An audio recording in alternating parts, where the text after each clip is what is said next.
What's up, everybody? It's Jeffrey Lyles welcoming you to another edition of Lyles Movie Files. Happy Wednesday. Joining me, as always, this little brother Jace. Bro Shot, how we doing tonight? Doing well. Had a day off for Memorial Day, so it's only a 4-day week. Good times. Yeah. And Memorial Day being this early seems all kinds of weird, but whatever. Pretty sure it's the same time all the years. Yeah, but it's the last Monday usually, and it just all kind of screwed me out. I see. Like I was expecting like in the 30s. Just weird. Yeah, man. So how you doing, bro? Missed you last week, man. You had a great show. Well, thank you. I got to play a fine solo there, so that was fun. It's funny because I know when you're going to be here, but I never know when our rotating cast of cohorts, co-host, and otherwise, I don't know how I want to wrap that up. The rest of the gang will be coming through. They're like, "Hey, I'm here. I'm back." So it's always a treat. And I was like, "All right, where's my lifeline? No one." But it's all good. Yeah. The guys, the gang in the chat helped me get through. How was the anniversary festivities? Good. Tiring, like 90 degrees in golf. Thank you for the easiest thing. But thank you for not leaving a pause with that sentence there. Yeah, I'm sure I'll catch it in the recap. No, you were saying I said how was the anniversary festivities, and you said it was tiring, really exhausting. Yeah. We are a nice PG-13 at worst category. We don't go blue unless you're we don't do blue. Our blue segments are videos that you have to watch by themselves, not our live streams. There you go. On the page. Keep it family friendly so you can drive on the chat. There you go. With the kids. Kids, cover your ears. Let's see what's up with everybody in the chat. Starting with Green Lantern, Nic Cage, Esquire. What up? What it look like? What's up, Nic Cage? Beating out Snake Eyes. Howdy, partner. Howdy. King Ledger's here. The king is in the building. What's up, y'all? What's up, royalty? My speakers don't feel like they're loud enough. Jeff, Jace. Yeah. Mark A. Hey, what's up, guys? Happy anniversary, Jace. Thanks. Guys, remembered. Yeah, I showed him. At the end of the night, it's like, hey, they're saying happy anniversary. Good deal. Yeah. Guys, you guys are cool. They were giving plenty of shout outs. Let's see where to start with today on this show. All right, let's go with this one. Do you watch Jack Ryan on Amazon? I have not gotten into Jack Ryan just yet. Now, you say you haven't gotten into it. Does that mean you haven't started it? I have not started an episode of Jack Ryan. Okay. I think you'll find the experience pretty good. I think it's better to watch that before Reacher because it's just a totally different level of violence. And it's like, oh, man, here's a walking G.I. Joe. Well, and Jack Ryan's a little bit different. I mean, because Jack Ryan is more Patriots game, right? They're the same character. Yeah, so I'm used to kind of the spy thriller, a little bit of action, I'd be good with that because I know kind of what I'm expecting from the character, and I'd understand this is not Reacher throwing people, clean across the prison yard, So we're good.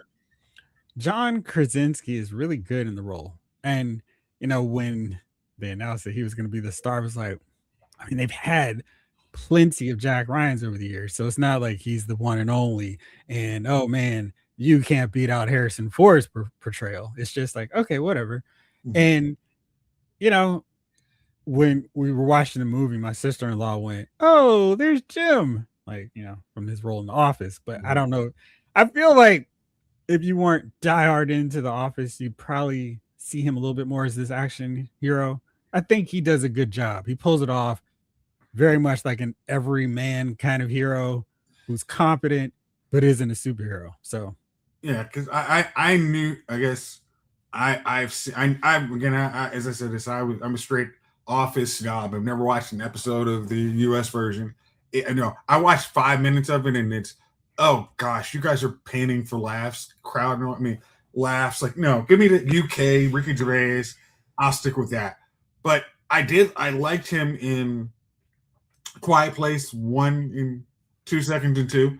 Um, I mean, and I thought he was a really good casting when everybody was doing like kind of their fan casting for Reed Richards. I'm like, yeah, and then we got him in Multiverse of Madness. Like, you know, So does Scarlet Witch. huh? I said so does Scarlet Witch. Who else? Yeah, she was Captain X. Yeah, like she was DOS Effects or something. Yeah, man. What up, Henry G? Hey, what's going on, fellas? What's Yeah, up? yeah. David Thanos. What's up, crew? What's up, Oh. David Thanos? Taylor Parks. What up? What up? What up? So, what was your take on the movie? Because you've watched, it seems you've watched the series. Have you watched the new movie that came out? Yes, you can find that review on loudmoviesfiles.com. So I did like it. This one is pretty low in terms of audience and critic reaction. Let me just great. That's perfect. I don't even have to go any further. This is the last review I posted over on Rotten Tomatoes. Right now, it is at 44%, which I feel like it was lower. I mean, I feel like it was a little higher, but now it's 44% from the critics and 41% for the popcorn meter. Wow. And let me do this so I can actually give you like a real informed take on how Jack Ryan typically fares, just so it's not like we hate Jack Ryan just in general. So let's see here.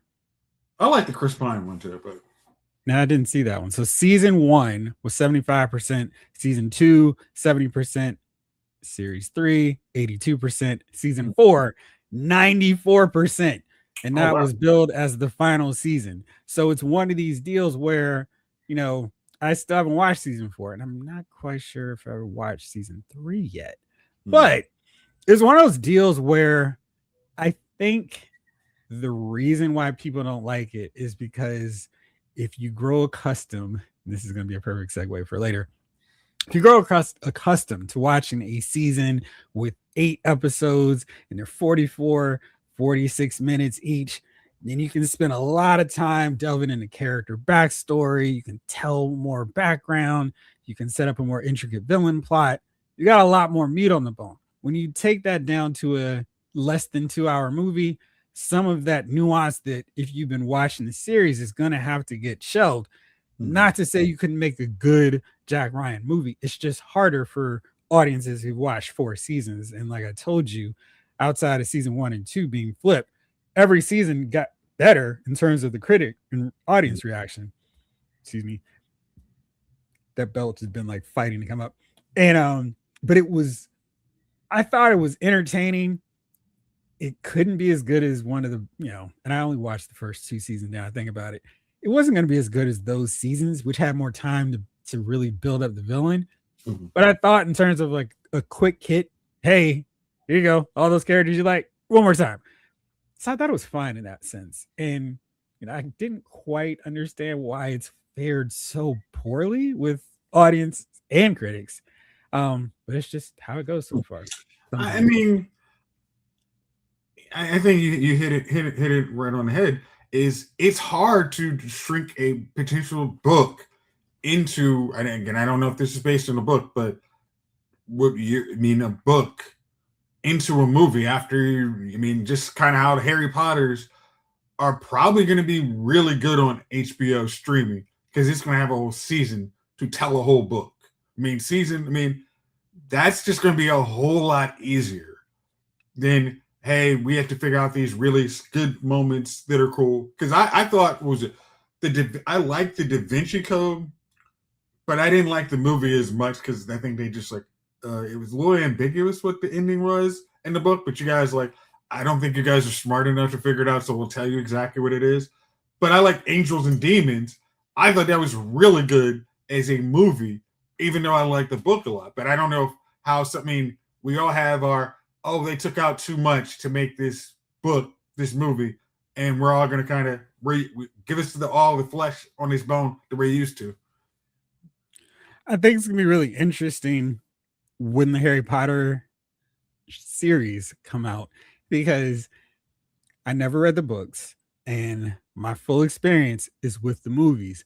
And I thought the first two, I mean, they were definitely more tailored to kids, and I understood that, who were so excited to watch. I don't know. There's nothing really comparable to that level of phenomenon where people were lying outside to get the books. And as a little kid, if you grew up reading the books and then they came out with movies, that was pretty exciting.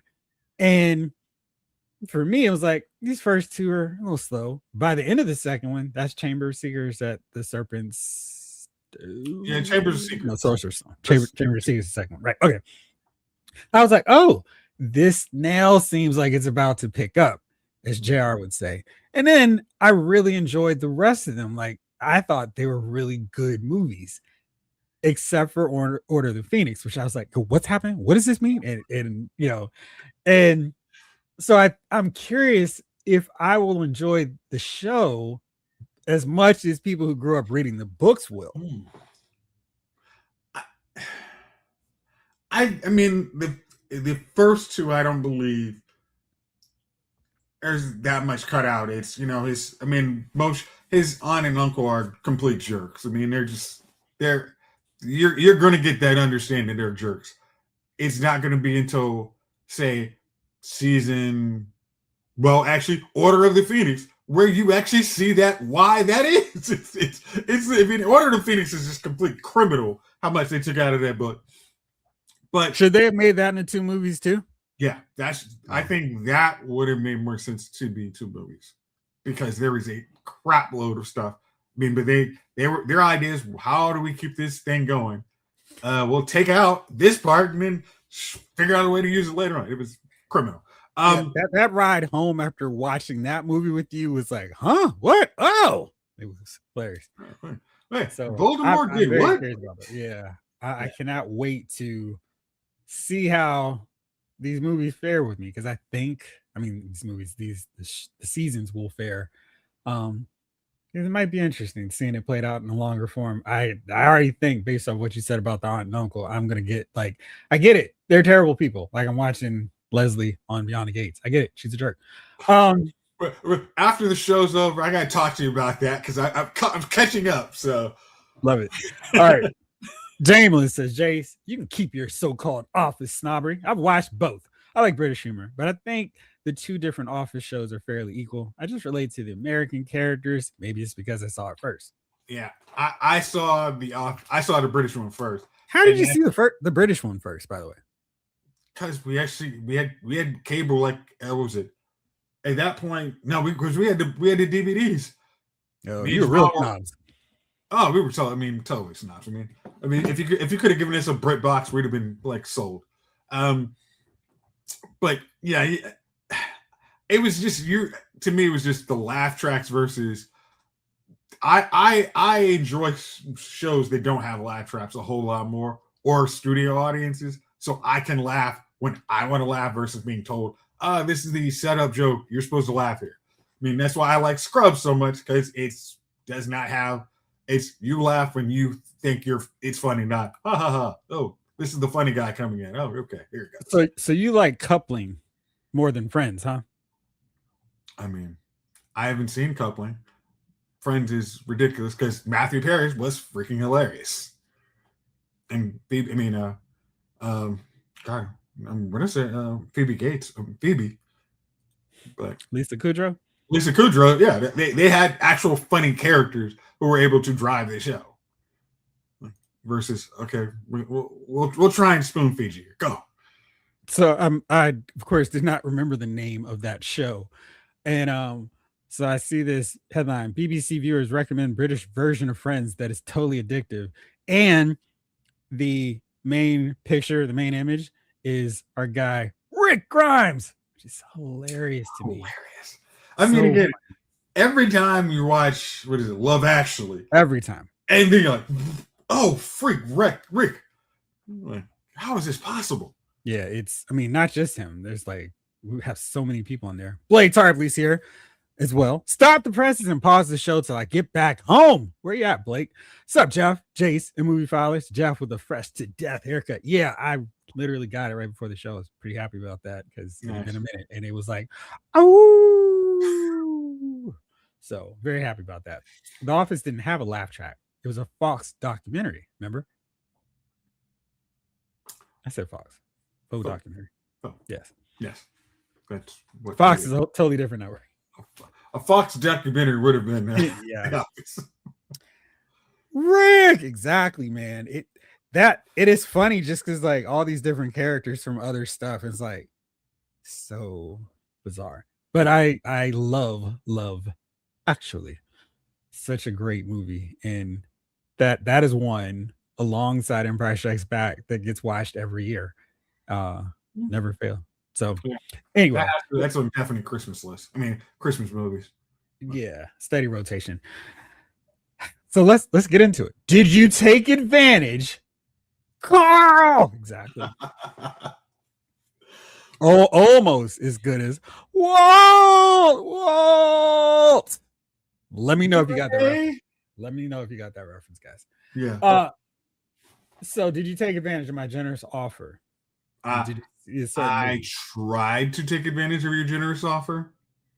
Boo this man. But I was not able to use the code. But I did go see the movie. What do you mean you weren't able to use the code? Didn't work. Which one did you use? Did you use the right one? Yeah, one. Yeah. Didn't work. But I was like, okay. Rick. Right, there we go. Or you can say it in Punisher's voice. So I guess both of us then did see the Mandalorian and Grogu.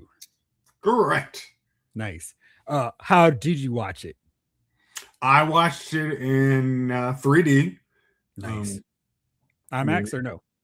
I think it was AMC Laser, which I don't think is IMAX, but it was. I mean, it's a good picture. Good deal. All right, we have not talked about this. What did you think of the movie? I thought it was this is one of the first movies. It is not groundbreaking. This is such a long build up to your answer. No. I'm ready. You're talking because okay. So I liked it. It was easiest. I liked it. I thought it was cool. I thought it's not some groundbreaking, world destroying Star Wars. It's the Mandalorian and Grogu.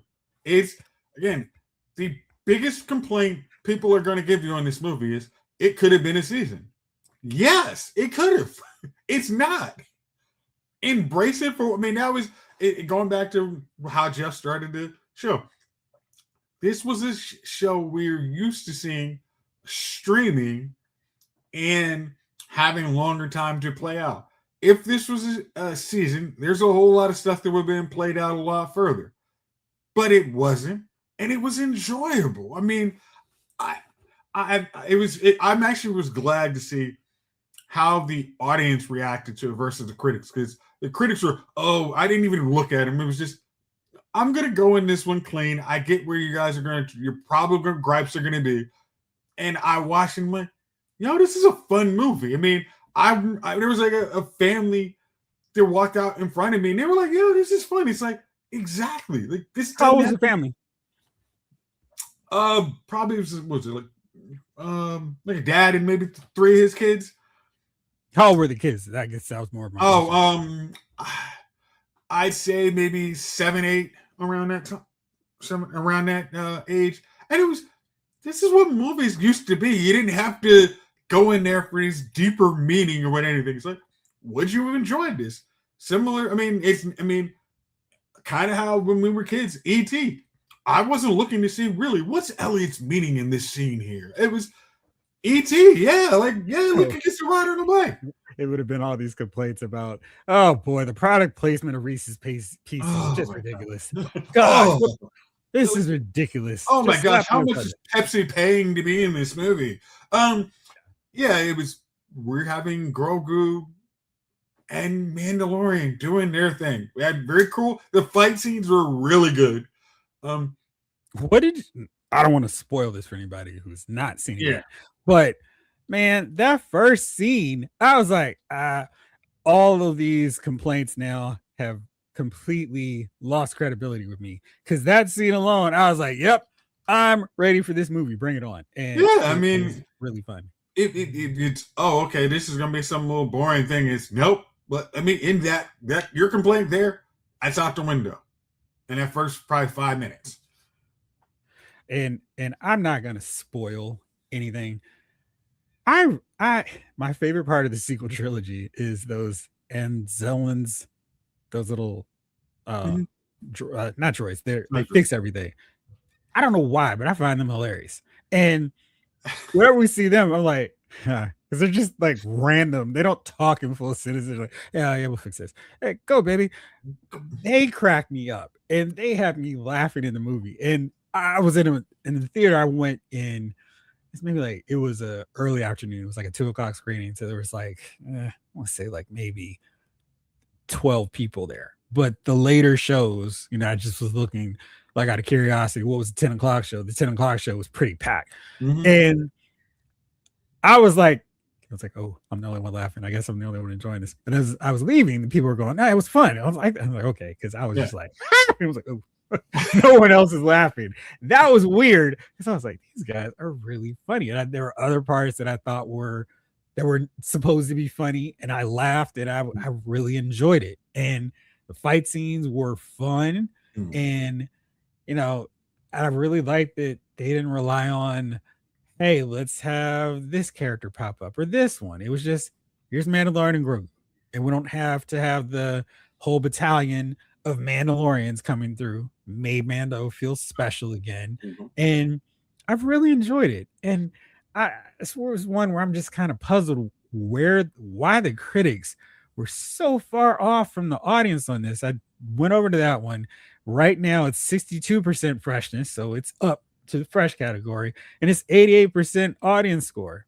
I wonder if that got changed because some of them, I don't want to look like I'm so far out, because I remember when it was, I don't know if you did when you did the show last week, when you were actually talking like, hey, this is scoring at 40%. And it made, to me, it like in the 50s, but yeah, it was low. It makes no sense to be that low. It's, guys, stop going. I mean, because again, I had preconceptions on what I would love this movie to be. I want Heir of the Empire. I want all the things. I want Luke. I want this character. I want that character. We are telling you who's in this movie. And if you've never seen these characters, you can come into this movie and enjoy yourself. And I think that was actually very smart. You don't have to watch all of these seasons.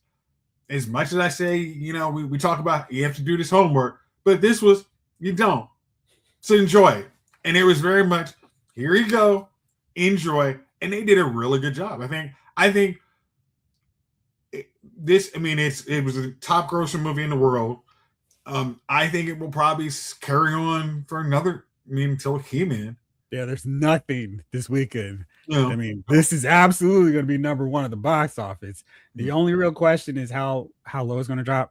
It didn't quite hit 102 million. It was 98 million, but it's already, I think, worldwide, it's made back the budget.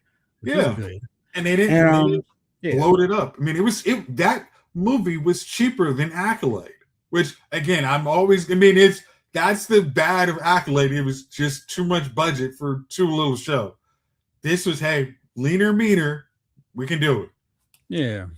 Let me get to the chat real fast here. Ryan Daly, what's up, guys? What's up, Ryan? So, David Down said, so you enjoyed the way everybody knows the way that they walk on this page. You watched the movie, absolutely. Yeah. I try to watch every movie the same way. Now, there might be some that I'm going in a little bit more excited than others, but I look at movies when I go, and even if I'm not like, I'm super hyped for it, I go, you're 10. And then I'm going to take points away. I don't go like, you got to work your way up to a 10. I just start off, everybody gets a fair shake. And then, depending on how fast the movie starts to fall by the wayside, it's going to drop faster than some others. By the time the credits are here, all right, you're not going to see that 10 again. But this one, I just was like, I don't understand why there were so much hate on it. Ryan says the Anzellans were the Ewoks. They were childish, but it was cute and funny. Fun.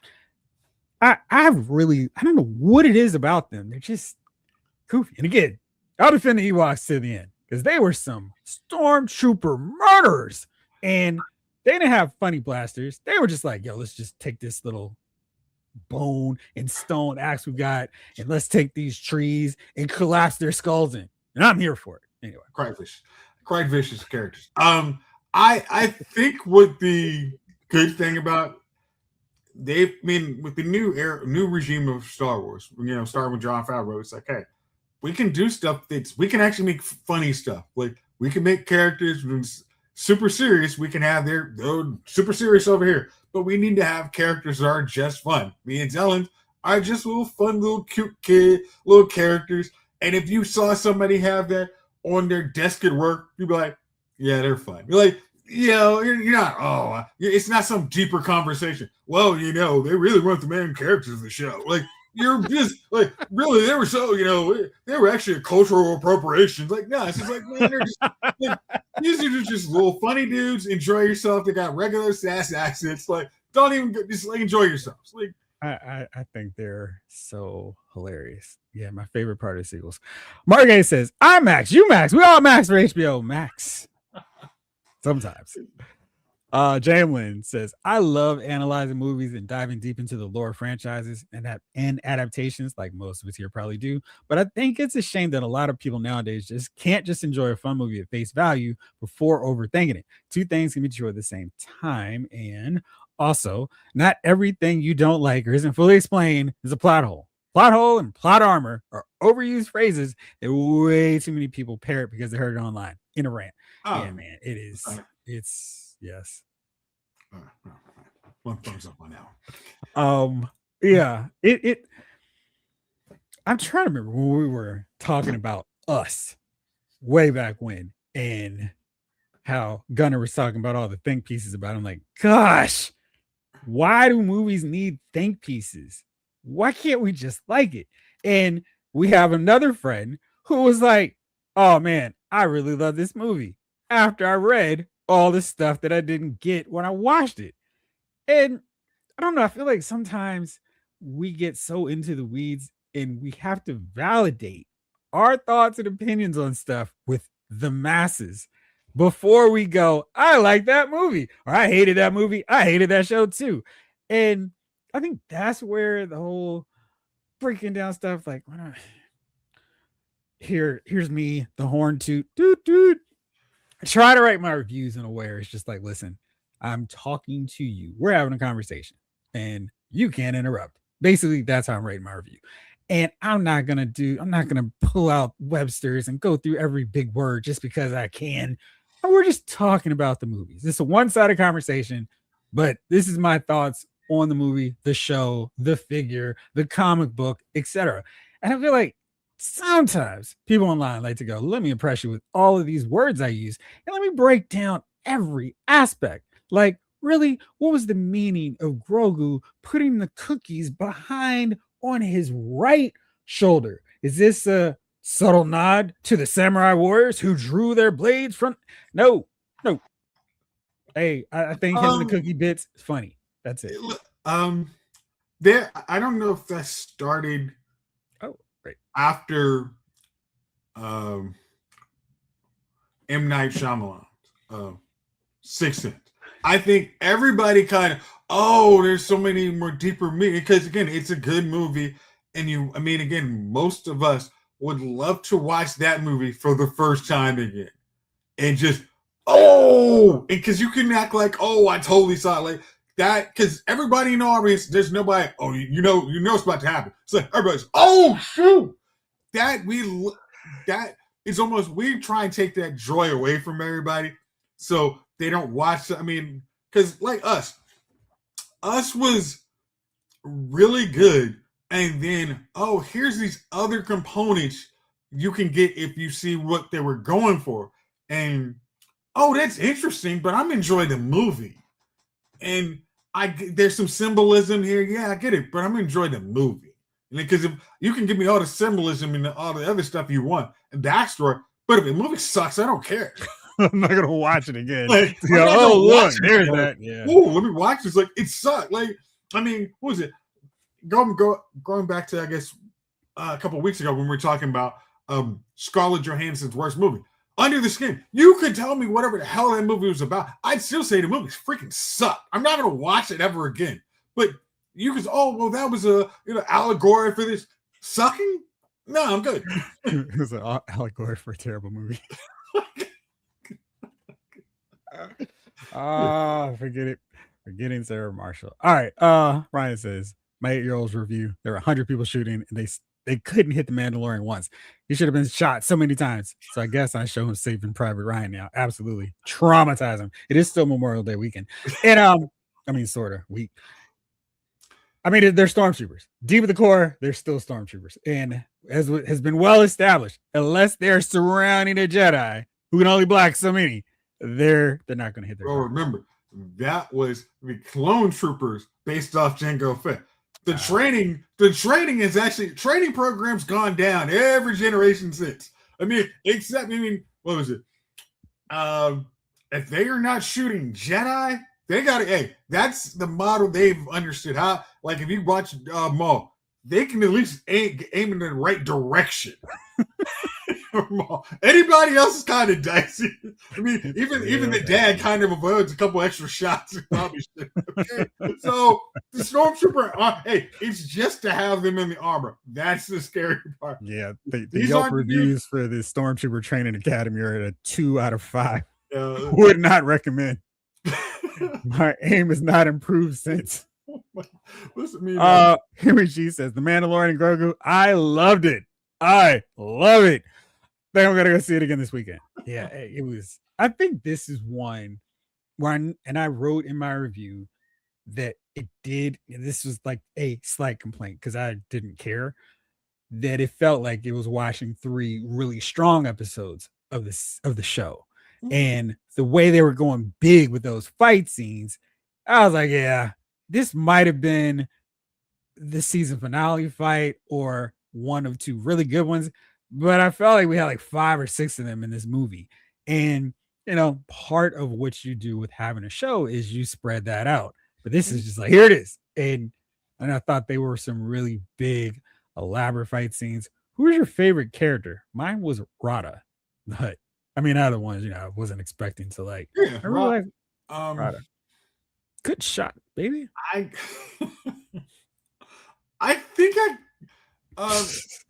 think mine would probably be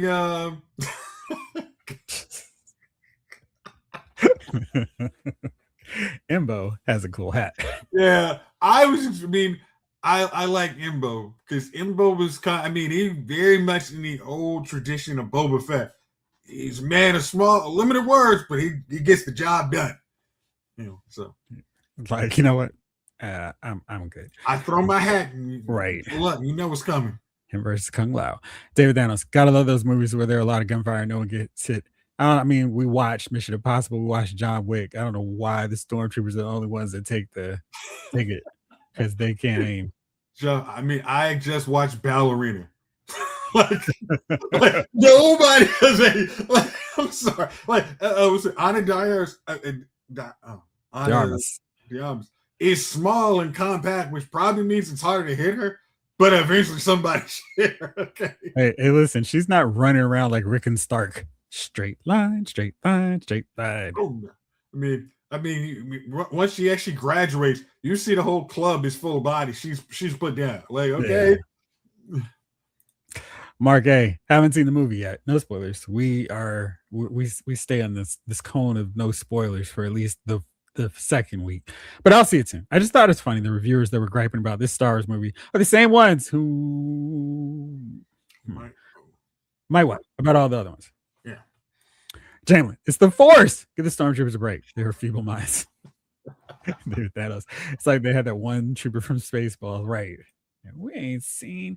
Yeah, but I really liked it and think it should be all about not setting new records, but having another strong weekend.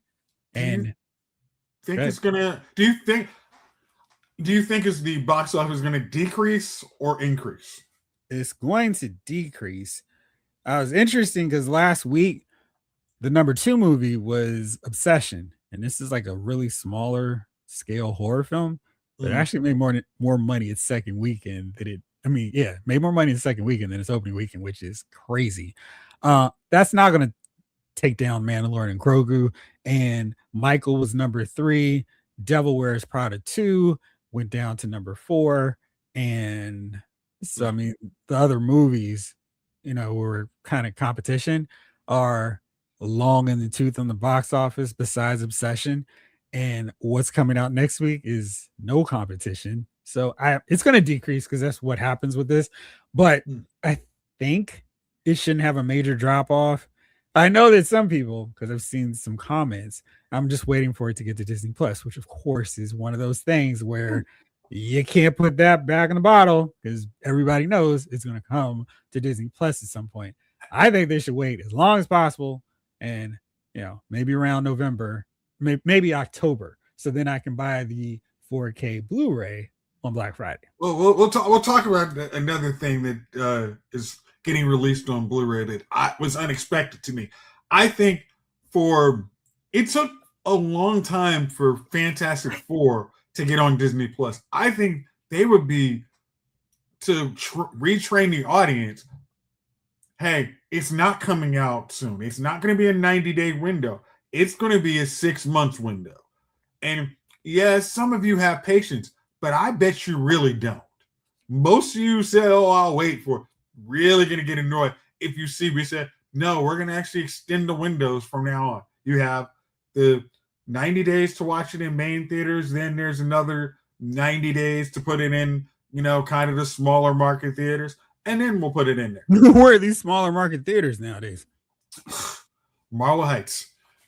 But I mean, the thing is, Mandalorian and Grogu is getting ahead of a jam-packed summer blockbuster season. And even if they wanted to go, it's 6 months till it comes on Disney Plus. You're not gonna be able to watch it anywhere because the theater's gonna be like, "No, we got to get this other movie out there." Well, it was funny because when you mentioned over. Obsession, it was the lead actress is the one from Superman and Lois. I'm sorry, yeah, she was the girl from Lana's daughter. Amy Navarro's in that one. Yeah, is she really? Yeah, think she's Jonathan's girlfriend. I know her name. I mean, I know. I thought she was in the next Insidious movie. Oh, wow! So she's been working. Yeah, huh, that is so funny. You are 100% correct there, guy. Funny. Interesting. Not letting cancellation stop you. Yeah, well, why would you? And that final season, it was one of those. We got 4 episodes with you, player. Make the most of it. we're telling you what your contract's down to. So good for Sarah. I thought they totally botched making the Lang family worthwhile after Kyle and Lana got divorced and they forgot they had a second daughter. But whatever. Hey, we made a whole episode to make fun of it, okay? She's upstairs in her room all this time. Oh, okay. So speaking of one of those summer blockbuster movies, we're gonna see one of them on Monday. I cannot wait. Masters of the Universe in Bro Shot. This is the one I'm like, okay, this is one I might start it off at like 15, and we'll see it comes down to 10. I'm really looking forward to this. There is just like today, Hot Toys revealed the Skeletor and He-Man. It's like, yeah, but I am absolutely looking forward to that one. Okay, maybe this to me the rollout for Masters of the Universe feels like a Star Wars rollout. I mean, they're doing the toys before the movie comes out. It's just the marketing has been really solid to me, and each time they even just throw a little micro trail, I'm just like, I'm not seeing this being bad. I mean, this looks like the story I would want to see. Not, oh, we're gonna make this overly complicated. We are not going for Ang Lee Hulk here. We're giving you Masters of the Universe, okay? Not some think piece Hulk. I mean, He-Man. Well, why is he really called He-Man? Shouldn't he be called Man of Eternia? Like, no, it's like we're giving you what you want, what you need, and we are going to take your money. Like, They absolutely will. And yeah. It was funny because after I watched Mandalorian and Grogu, I went out to the concession stand because there was no line, and I was like, "What's the price tag on this at in Mando?" And they didn't have a price tag. If they had one, I probably would have walked off with it, but I didn't want to go wait in the line for the cashier to tell me it's $100 because I was going, "No, thank you." But I mean, if they put a price tag on it, I might have just could have waited. just walked out with it and just, I they didn't know. have a price tag on it. They made a call. Free. It's free. And I still need to get that Shao Kahn helmet from Mortal Kombat 2. So yeah, I'm really looking forward to this one. I've stopped watching all the trailers now because I'm just like, I've seen enough. I'm ready for the movie. Bring on the movie. I mean, because each time I'm not to the point I remember all the trails because there's been so many. It's just, just everybody just give me the performance I expect of you. We're gonna have no problem. Just don't make this a 50-50 movie, and we're good. 50-50. I mean, He-Man and Skeletor. Like, I just don't. I get Jared Leto is the bigger star here, but don't do 50-50. No 50-50 booking here. We'll be fine. No, baby. Blake Tarpley says, yeah, He-Man does not look like they're just throwing out a placeholder movie just to keep the rights. Oh yeah. And that never works out well. Jamlin, am I the only one that hates the small viewing window given to smaller films? I really want to see They Will Kill You. It came out while I was moving. I think I had one free weekend to see it. Is that the one I saw? I'm trying to remember now. Because yeah, they are absolutely running this stuff out so fast now, and it's just like, boy. Why? Wait, I did see that one. Yes. I was trying to think what I thought to say on it. Still trying to figure out. I guess in the effort of supporting smaller movies, it might have been okay to see it. I feel like as the movie continues to play out, it's okay to hit that rent button or buy it on demand or whatever. Because it's just. I mean, to me, I think. I know it's probably not profitable, and this is why they stopped doing it. But the art house theaters where they could have smaller movies, I think that. I mean, so theaters and movie companies could release more than 20 movies a year. I mean, just because the compressed window really makes it. Hey, I remember being mad that I couldn't watch Mission Impossible on IMAX because I waited 2 weeks and it was out of IMAX. I'm like, I'm not gonna watch that if it's not in IMAX. I mean, that's a movie that deserves big sound, big screens. And then, sorry, you waited 3 weeks, man. Sorry, we had to move it out, made room for I think it was Mario Brothers. And I'm like, come on, guys, give me a little time to breathe. Please do. King Collector. I hope it's a short start of a new trend in movies. Stick to the source and make the movie. It looks like Street Fighter's doing the same. Kinda. Who would do that? Yeah. Crazy people. Jalen. On the other hand, when I see a movie at the theater and it ends up on streaming 2 or 3 weeks later, I sometimes feel like I got, Yeah. Well, I mean, because Amazon. I feel like that would have been one you would have felt that way with. Amazon's the worst on that because they have a lot of movies. I mean, because it's the movie with Bob Krasinski, Normal. It's in-home experiences. Well, I mean, I don't know if I was gonna go see it, but I mean, there's no way I'm gonna go see it now. I mean, just because even watching Mandalorian and Grogu, it cost me $30 and I didn't even get a snack. What? Oh, yeah, okay. I guess it would have, huh? Yeah, I mean, we're parking in watching IMAX. I mean, 3D. I mean, so that's why I cannot outside of a screen and I can't pay to park. That's just goofy to me. It's like I'm going to see the movie. I'm not going to park. I mean, to pay to park. That's just goofy. About that, what's his face? I was trying to find its budget. Let me do that one here real quick. Which movie? Normal. Oh, okay.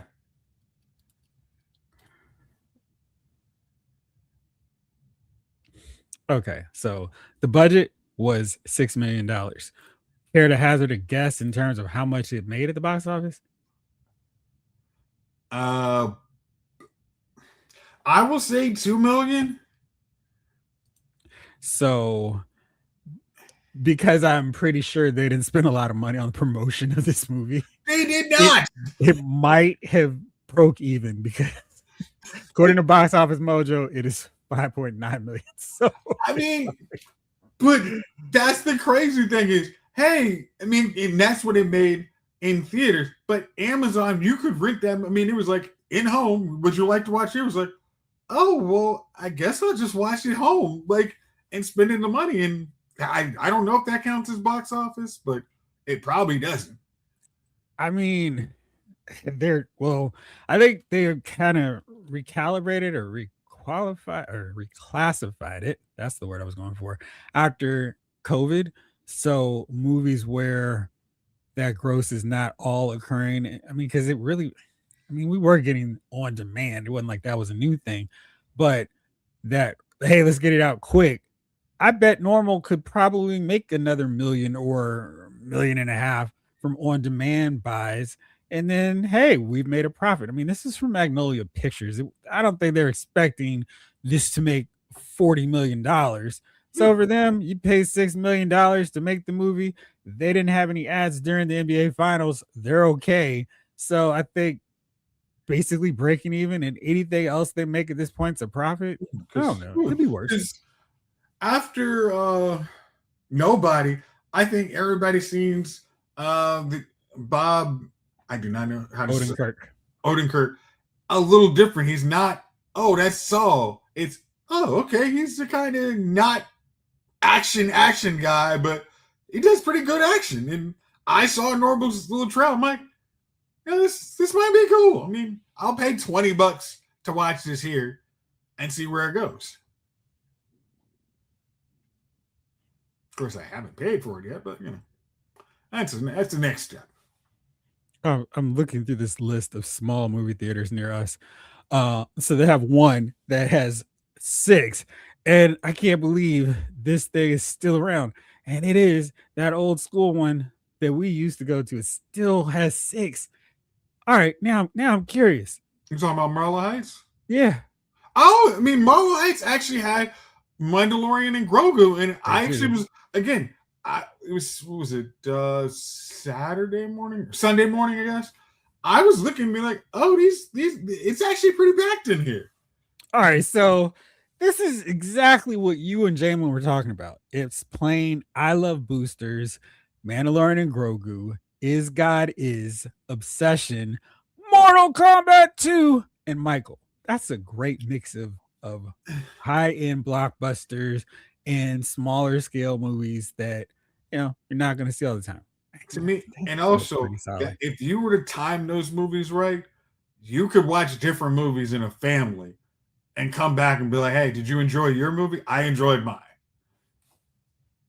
Do they really need to show some of the non-blockbuster movies in the cinemas? I'm sure there's a small theater room somewhere. Well, apparently there's still some around here.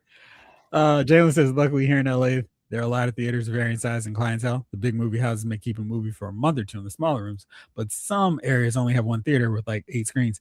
Now we have like one of the ones that I like going to. They have about 14, and then there are others that have 12 and 16.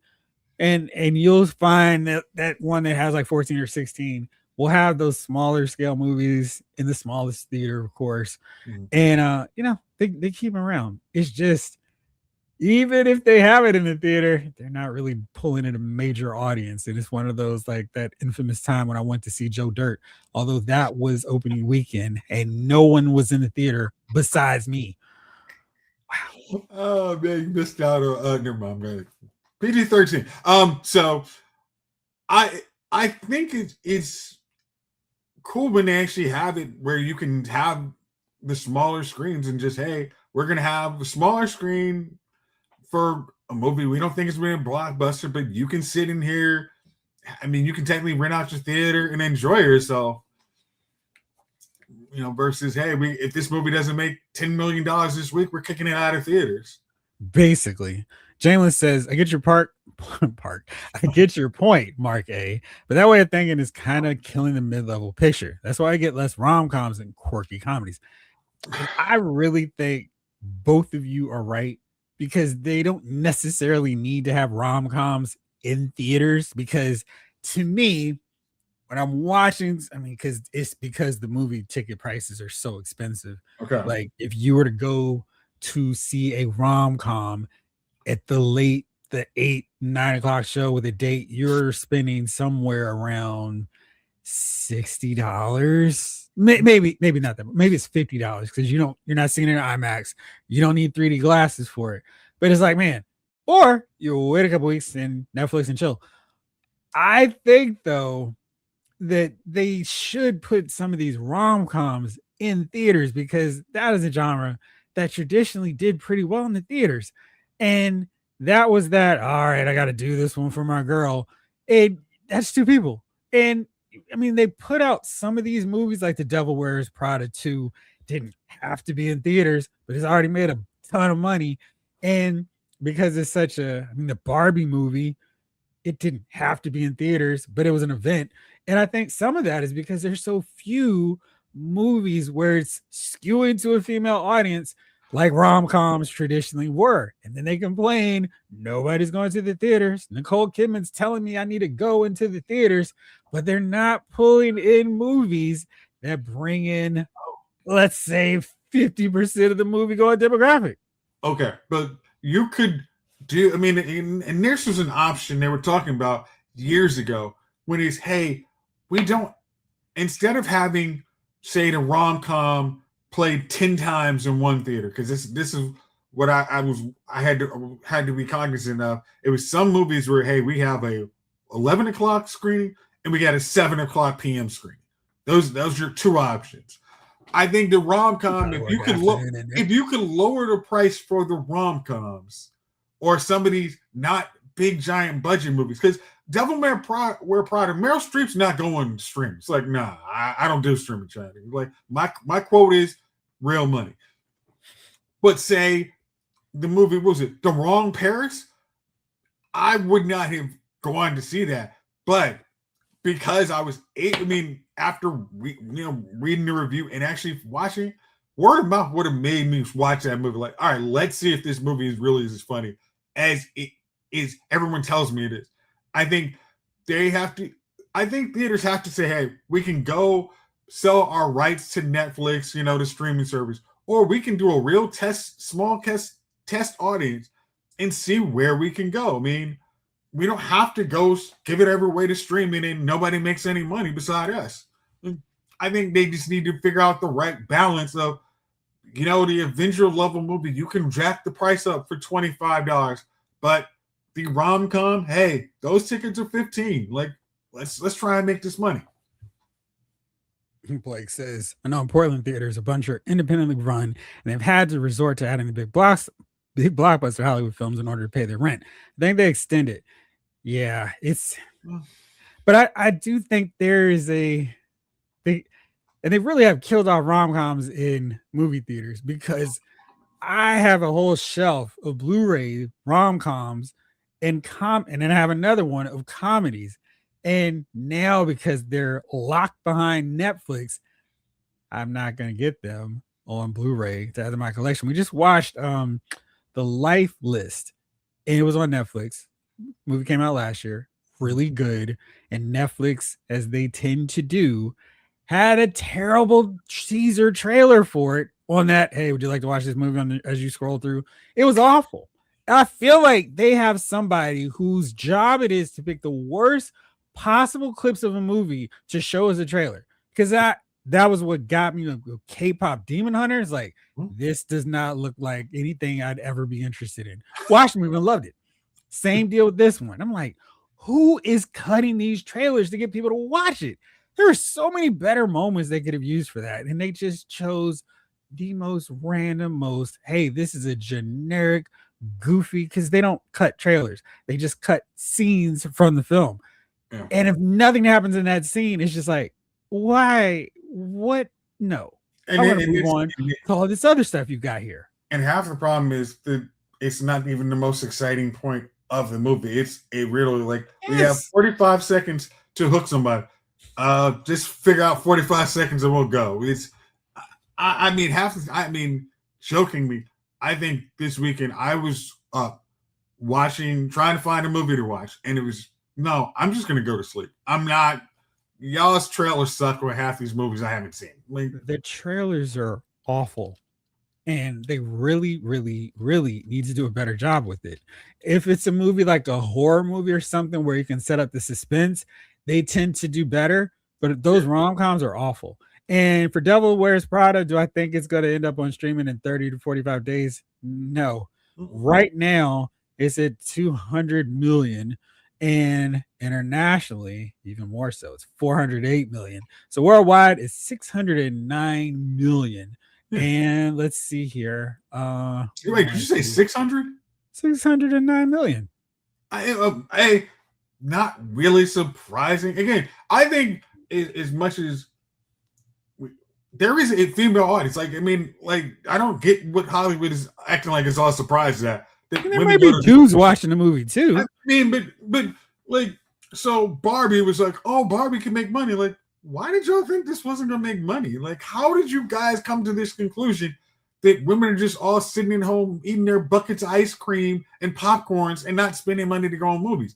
They'll go to stuff they enjoy seeing. Like, I mean, just like dudes, hey, we'll go to what we enjoy seeing. Like, you could do a test case audience. All right, who's gonna watch this? All right, this goes there. But Devil May Cry had no. I mean, that was a no chance that was going streaming. Yeah, I mean, it's certainly not going to rush over there. So right now, the top 10 for the domestic for this year, Super Mario Galaxy, not surprising, it's 425 million. Project Hail Mary, 341 million. Another Michael, one. Right? Michael at 324 million, and that's going to pass Project Hail Mary probably this week by the end of the weekend. And number 4, Devil Wears Prada 2 at 201. It's probably going to settle in there for a while.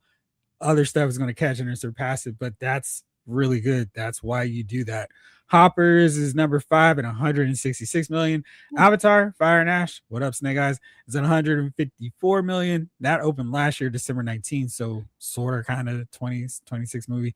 Scream 7, my least favorite of the installments, at 122 million. So more Screams are coming. And then Mandalorian and Grogu, that's already at 105 million. Number 9 is Goat at 103. And Zootopia 2, which came out last year, November 26th. Crazy. It's 90 million just from this year. And Wuthering Heights, 84 million. So that's another more female skewing movie. And 84 million. Number 12, just because I was curious, is Mortal Kombat 2, 75 million. And The Housemaid, which came out December 19th, is number 13 at 70 million. Obsession is already at 68 million, so it's closing in on that. And the last one that I'll mention, because it segues perfectly to the next discussion point of a movie you saw, is Send Help at 65 million. And you messaged me, you said, hey, I saw Send Help. I really enjoyed it to a point, and I was like, oh, you lost me. Now Chamberlain liked it more than I did, but what did you think? Okay. I think I liked it more than you did. There was a point. I didn't like how it wrapped up, but until the end, and I didn't think the end was like this horrible thing. It was just, oh, okay, that was interesting, but I did like it too up till that point. I liked it right up until I Want to Rock. That was the part where I was like, nope, I can't get with you now. Speaking of Rob, shout out to my guy Rob Bass, the one who knows about things that makes you get weary.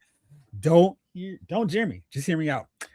I mean, if there was ever, I mean, this is the deal where the generation now has no idea what the box is, but you knew when It Takes Two was getting queued up on the box. It's like, all right, come on, 9, yes, and that was a constant on the box.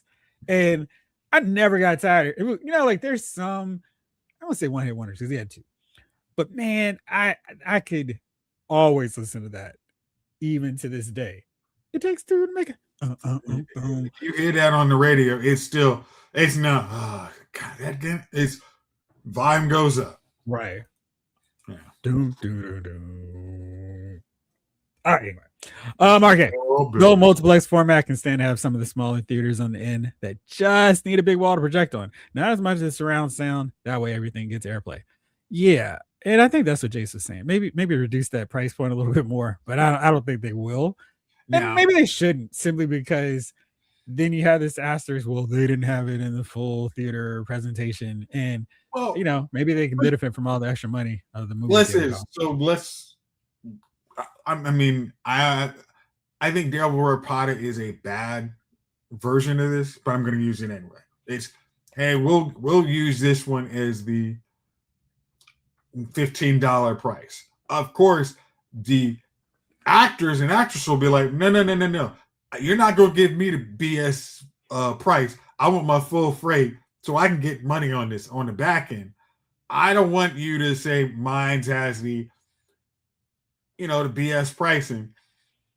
And then, now that we see we can make some money, we're going to shift it up to the more premium format. I mean, that would kind of piss everybody off. I think our audience, you didn't see it the first week. Now it's gone into this higher category. Sucks to be you. I mean, sort of like how when Wendy's talked about making dynamic pricing, people were like, yeah, you want to see it lose us? Do that mess. Like, I think even as much as I say it's a good idea, I think the actors and actresses will be like, nah, we are. Absolutely. Those are the two on the box. It was Rob Base and Two Live Crew. And it was like, it didn't even matter. It's a Two Live Crew video. Okay. Yeah. Welcome to Compton. Straight out of Compton. Yeah, man. Yeah. You're now about to witness the straight street knowledge. Straight out. Jalen, whenever we talk about bad trailers, I always think back when I was a PA and had to pick up a few things from Sony. One was a trailer that I had to wait for because the editor was still making a few last minute cuts. It was for the movie Stealth. I remember Stealth. Standing there sipping my free soda while I waited, and saw a major character die right here in the trailer. Right there in the trailer. Man, I feel like Stealth could have been a lot better, but that major character death really annoyed me for the rest of Stealth. And not quite to the Cyclops and X-Men The Last Stand level, but I was like, y'all suck. Yeah.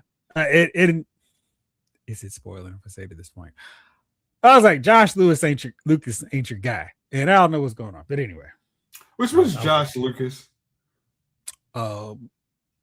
He's like a generic guy. I mean, he's so, and I don't Josh Lucas fine. He's very much in the cloning, the Matthew McConaughey cloning device has gone through iteration, and we're cranking it out still because we can still make money off this mold, but it's not quite as pristine as the original. Yeah, this is one. Hey, we can't get Vinny Chase, so we'll get Emil Hirsch. Okay. Yeah, we got ways to. We passed, this guy passed, and we'll get Josh. Yeah. All right, let's see. Let's get on to a few more news before we go to our main topic. Spider-Noir dropped on Amazon, I think today. Nic Cage, it just dropped. I didn't even bother asking. I was like, I didn't know it's out. Do you have plans to see it? They have it in black and white and in color. Kind of an interesting gimmick to release back to or at the same time. That's kind of interesting because normally you would see something go the Zack Snyder route. Now it's in color. Now it's in black and white. So you've got two options to watch it, which I wonder is will water down their bogus streaming numbers that they don't give us anyway. Yeah. But I'm gonna watch it in black and white because I'm thinking that's what they kind of wanted to do. Versus, I mean, was it Werewolf by Night? It's actually cool. I don't even know if I watched it in color. I have not watched that. I think I did because I wanted to see all the blood. And I think that's what I did. But I've never seen Justice League, the Zack Snyder cut, in black and white. Because why? Was it the gray version? I think they called it, right? Gray. Justice is gray. Like, for what? But I will check it out. Is it a movie or a series? It's a series. Okay, did they drop it all at once? Yeah, it's all there. Oh, okay. Well, I will give that a gander this week now that their basketball is about to be done for a week. I can watch that. I mean, yeah. I mean, it's funny because Nic Cage says this is the first superhero movie he wants to do. It's like, oh, okay. I mean, I think this is probably right up your alley. So I think this could be fun. All right, so last bit before we go, the second to last bit. Box office theory is projecting that Supergirl will open between 47 million and 65 million when it arrives in theaters, when July, something like that. Mm-hmm. And let's see, when are you supposed to drop in theaters? June 26th. June 26th. Yes. So, what do you think? Now that's for some context. That is going to be around the same box office run if it meets that projection on the high end, and then has like the typical drop off the following few weekends to hit around the same mark as the Marvels for Marvel Studios in 2023. That seems really low. I was trying to figure out if you were going to say that is on a scale of Superman, but I don't see why this movie is expected to make that much less money than Superman.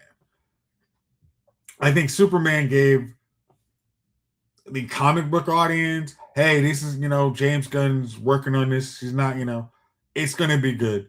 I don't see why there'd be such a significant drop off between this and anything else, other than just somebody wants to say, "Oh, superhero fatigue."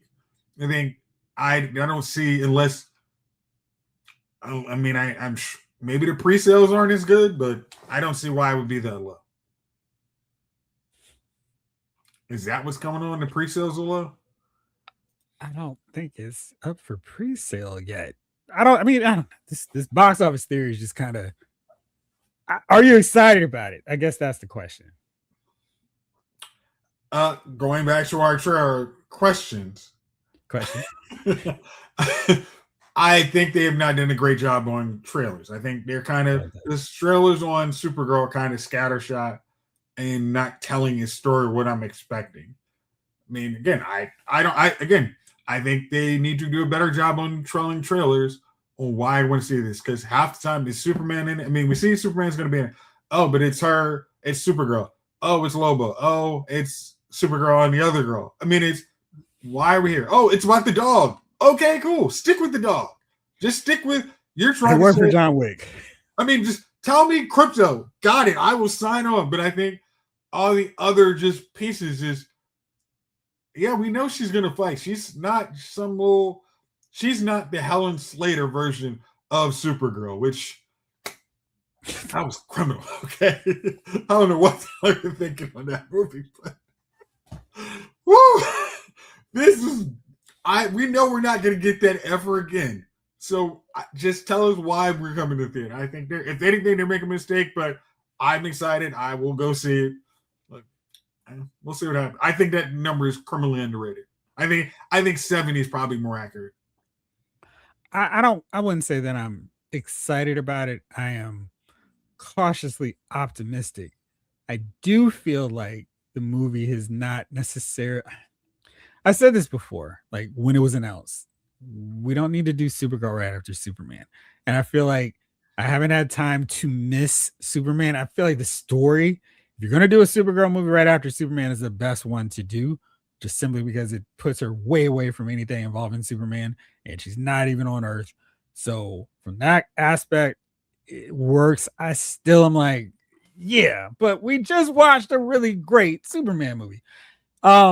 But I'm hoping it'll work out just fine. And I feel like there's some people who are kind of rooting against superhero movies at this point, where it's like, why? There's plenty of room in the multiplexes for everything to succeed and to thrive. And for all the talk of wanting to see this, I mean, it's like, on one hand, we want to talk about why people aren't going to movie theaters. And then here's why your movies, their comic book movies suck. Your Star Wars movies suck. All right, cool. I'm not going to theaters. Wait, I can't run my website, my podcast, my Twitter, Instagram because no one's watching my videos because there's no movies around. The movies I supposedly hate, but I somehow managed to go see all the time and give them money for. Because if I really said these movies sucks, the studios aren't giving me free pass to say their movies suck. You're not Triumph the insult comic dog. I mean, the joint of everybody, oh, we need to get rid of these superhero and action movies. They keep the lights on. I mean, as much as we've had this discussion for the much of the show. It's the smaller movies don't keep the lights on for these theaters. It's the comic book movies, the action, the sci-fi. Those are what do the job. And we can get to your highfalutin. If you don't have a comic book movie, you can't pat yourself on the back come November and January for Oscar season because nothing's getting out of Netflix home. So stop with the hate. Just let everybody enjoy movies. If we got money to go see a comic book movie, let us enjoy it and say, hope y'all have a good time. Indeed. Looks like she's trying to save the dog with Lobo. Who is that villain? Krim of the Golden Hills. Krim is the main villain in Supergirl Woman of Tomorrow, which this movie is directly based off of. So he's a newer character. You're not going to be familiar with him if you didn't read that comic book. I like his design better in the comic book, but we'll see. That one I want to see do well because of all the reasons. And I don't want to have to put my meme of Tony Stark with the eye roll to every tweet going, yeah, told you, women superhero movies suck. Henry G. Jeff, it's not enough. You don't like something. You have to convince everyone else to not like it as well. The times we're living in. Yeah, man. Henry G, I don't have the energy. Shout out to all those people who do. And it does pay off because, you get views, you get clicks, and you get money. You want the money, Ethan. But, I'm like, listen, if you like something that I don't, more power to you. I'm cool with that for most things. But yeah, it's like, go like your thing. I'm going to like my thing. And cool. That's why they're Cowboys fans. Controversy breeds cash, but, at some point, do you actually enjoy even what you're doing? You're editing your video saying, wow, this thing sucked. Why did I go see it? Why do I keep going to see things I hate? I either think suck for real or this is what I have to lie and tell people that it sucked just to get some views. And I really got to think about, wow, how much is this really worth in the long run? Exactly. Jalen, I'm looking forward to Supergirl. I just think that DCWB James Gunn need to rethink their scheduling. Supergirl and Clayface are early. Yeah. We have definitely said that. Not the approach I would have gone with. I would have been like, hey, who's the other big DC superhero? I don't know. Let's make a Batman movie. Oh, we can't because Matt Reeves has this convoluted Batman 2 that's supposed to come out sometime this century. Let's just do a Wonder Woman movie. I don't know what was so hard about that. And if you don't want to do another Wonder Woman movie, you can make a Green Lantern movie, not make a TV show. There's so much with DC. There is such a rich playground of great characters. I don't really know why you go with Clayface, a fringe, if nothing else, kind of character. And Booster Gold. I'm sorry. At the very least, Booster Gold. I think you probably need a Justice League established before that, but him and Blue Beetle, something original, fresh. Come on. I really think that a Booster Gold movie could work in this early round if they did it where Booster was trying to fix something in time. They could have fun with it, kind of in the vein of Superman, not make it overly serious. And maybe he doesn't have to have Blue Beetle get shot for it to work. But I really think, even if it was, we don't have a Batman cast, you just have Batman put his back to the camera, talk to Booster or something, and we see Wonder Woman's boot as he's looking up like, oh my gosh. They could have fun with Booster, and he doesn't really have any road gallery. He just go around time trying to fix stuff. Hey, Barbara, sorry I got here too late. In the book that Jeff Johns co-wrote with Jeff Katz, if I'm remembering that correctly, awesome run. And he tries to stop Joker from paralyzing Barbara, or aka Batgirl. it's so good because he realizes he can't save all these people. But I think it would make for a really fun superhero movie watching him try to do stuff and fix things. Maybe they could have fun and poke at the bear and like Ryan said, and they could have Booster show up, not necessarily be Deadpool, but go around and go into the dark and grim Zack Snyder universe and go, wait, I'm in the wrong place. I'm gonna get out of here. I mean, just think. I mean, I'm thinking, and that one sounds almost Deadpool-ish, but there is. I mean, what I liked about the first Shazam movie was hey, there we are playing in the superhero universe, even though you don't see him, and then hey, it's Superman sits down, but before you can see him back to head, the movie's over. I mean, a Booster Gold where you see a Batman cowl like, y'all ain't gonna show us who Batman is? That would be annoyingly funny to me. Just like, really, like, but there's a whole universe of superheroes who have been in these James Gunn universe. You just don't see them.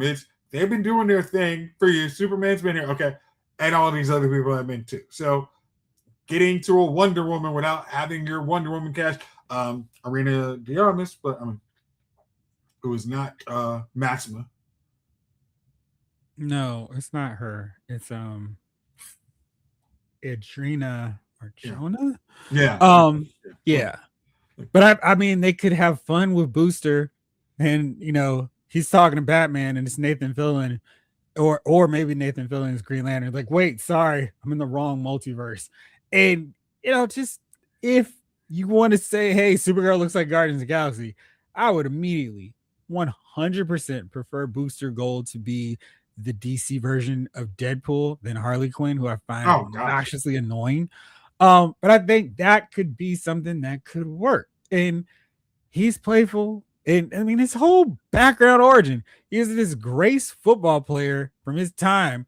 And it was like, I want to be a hero back in the 25th century. I'm going to go do that. Or 21st century. I'm going to go take this Legion flight ring. And you don't have to know what the Legion is. You just takes a ring and flies. And he's got a little robot drone sidekick.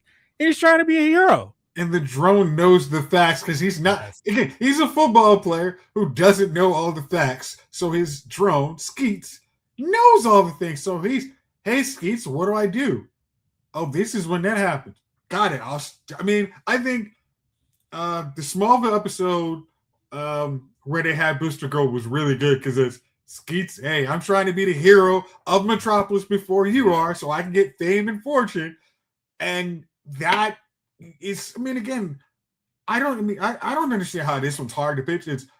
This dude is a freaking influencer with superpowers. Like, just like the elevator pitch. Influencer knows the future, trying to get rich, trying to get fame.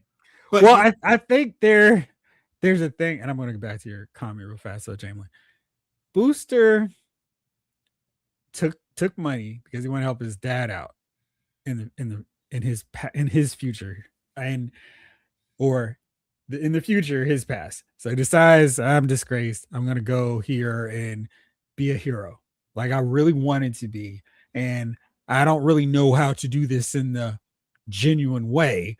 I can be a pitch man. I can be a hero. Maxwell Lord is backing me. I'm going to do this thing. I'll be great. He could be in a new member of the Justice Gang.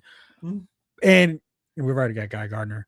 And I just feel like there's a lot of he's a character who could have a legitimate, organic, hey, I came for the money and the fame.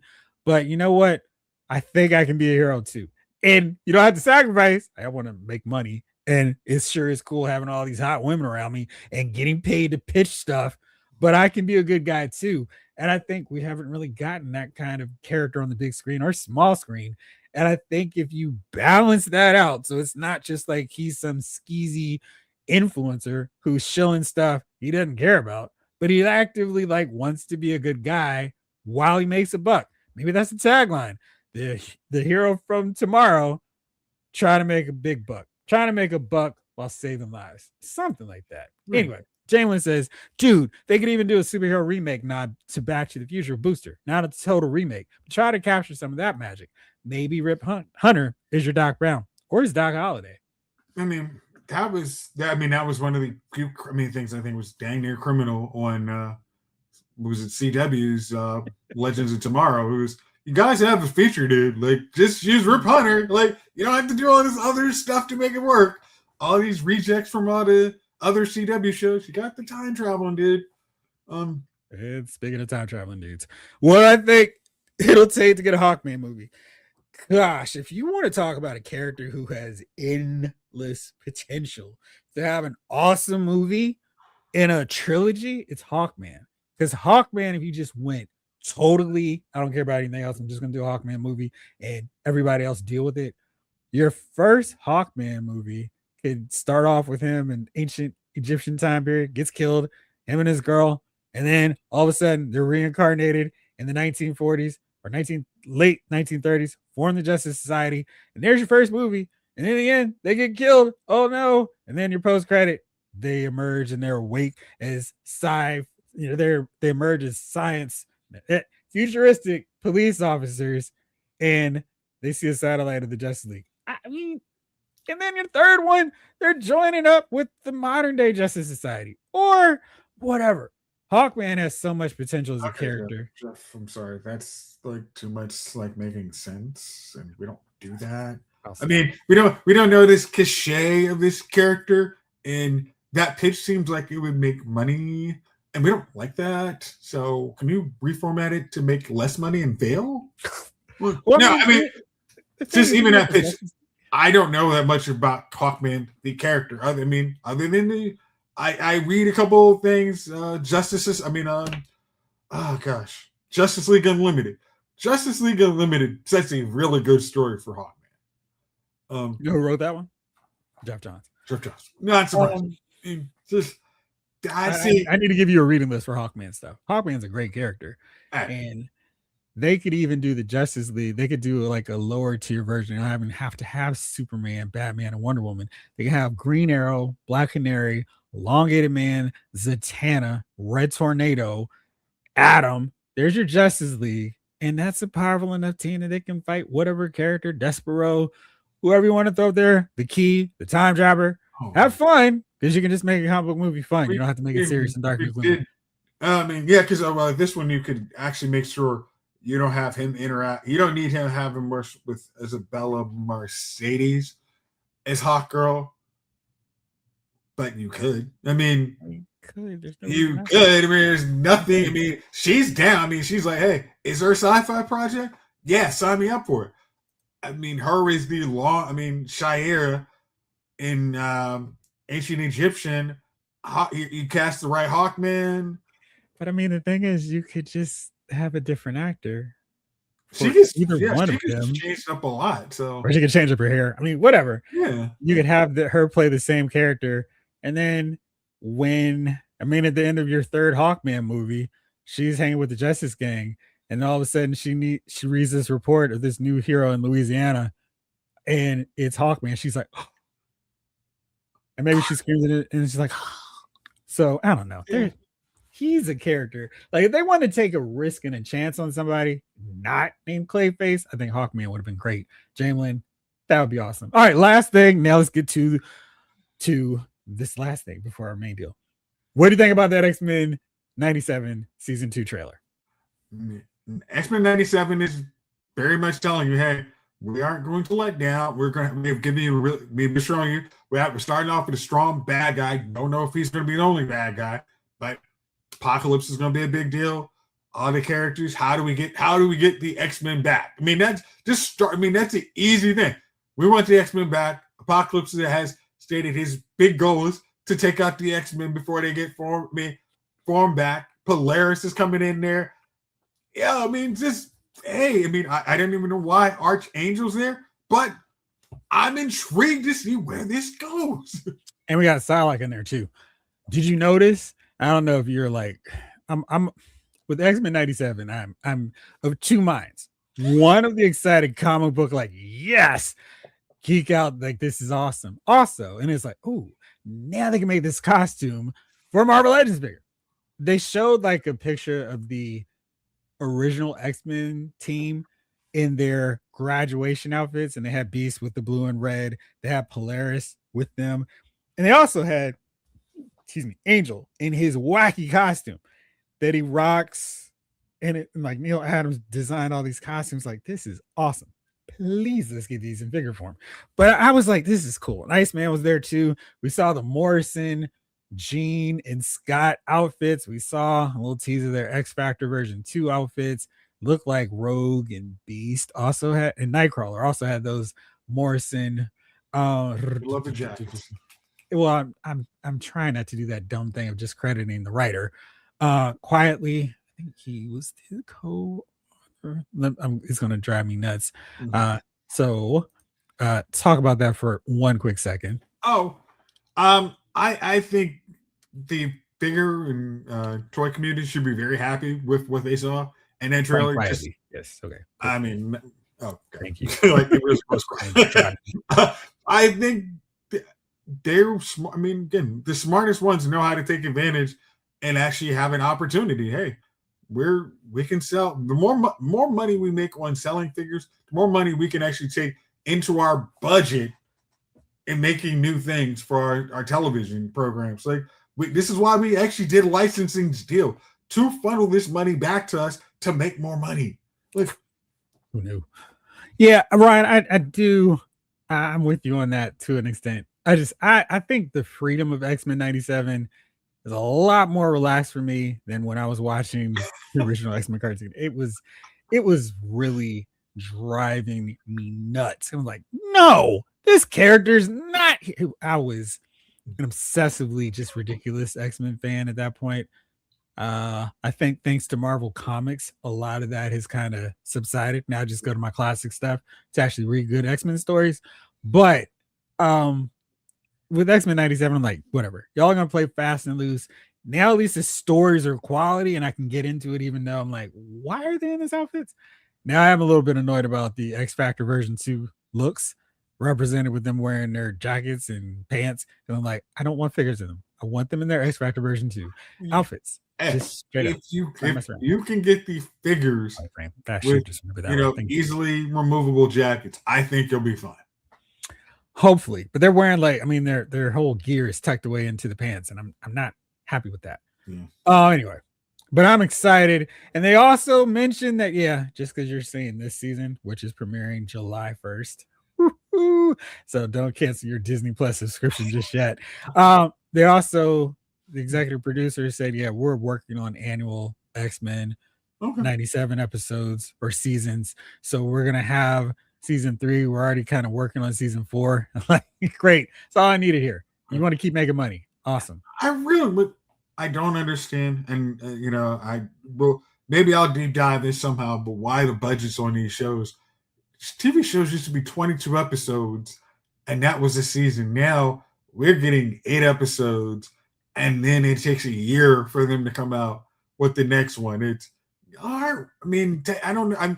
Are costs going up that much that you can't give that much content? I don't get it. Yes. Let me see. Is there anything else? Nope. Great. All right. So let's get into this topic here. And I kind of tweaked a little bit of what you said because I thought I came up with a few ideas. So explain your thought, and then I will talk about the tweet. Okay. So my original theory for this week's topic was kind of movie conspiracies that have been floating around for years. Kind of is there a version of a Back to the Future that has Eric Stoltz in it for the whole movie? And if so, would you watch it? Kind of those ones, because I don't want to jump on too many of our topics. That's why I'm being as vague as I can. But I wanted to see like cool things. Is there, is there a James Bond multiverse? And that's why all James Bonds act a little differently, but they're all part of the weird. It's like a straight conspiracy episode of our favorite movies. And it's just like having a lively debate on, hey, would this be cool? Just according to us, see what happens. Now, Jeff, how have you tweaked my idea? So I slightly tweaked it because I was like, well, okay, what about uh, just some changes, just a very slight tweak. But I also want to include TV because I thought there were some really interesting possibilities if you change some things up as well.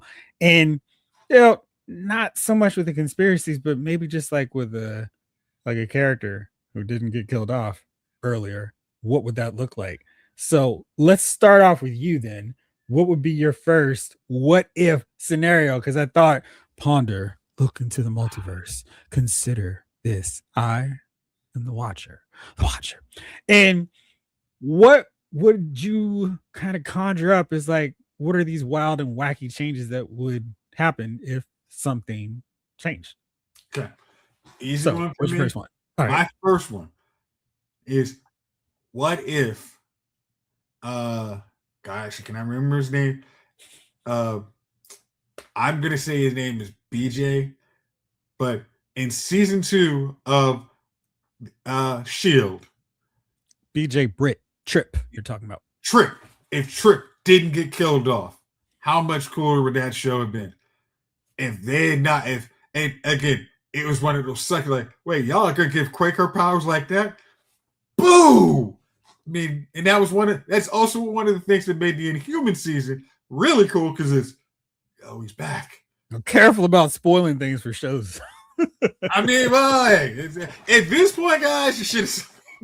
But again, if you haven't, That's a solid one. Let me see. My first one.